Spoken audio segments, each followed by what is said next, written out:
like to talk to you today about mounting a 6-inch or 10-inch expander wheel onto a Baldor half-horse grinder.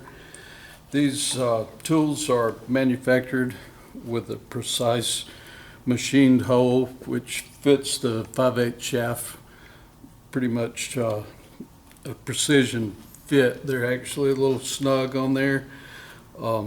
In order to get these to go on, it's critical that the shaft is clean.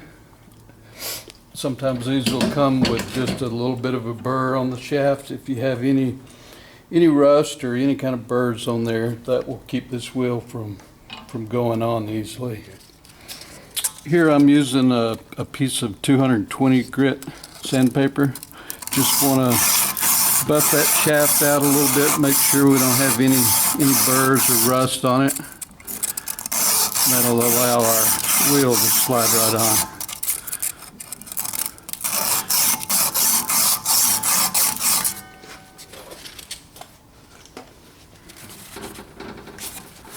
Want to clean any dust or little pieces that might have stuck on the shaft off. Replace our flange. At this point we want to add a little oil to the shaft. Be sure you cover all of it.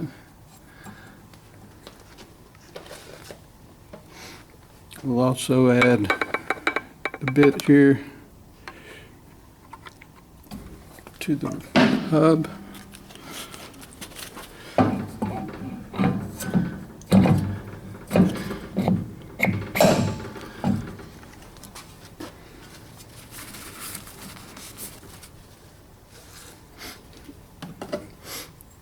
We'll replace our flange. You want to be certain that you've got your arrows turning the right way so that the rotation is the same as the arrow. Got a left-handed thread on this side.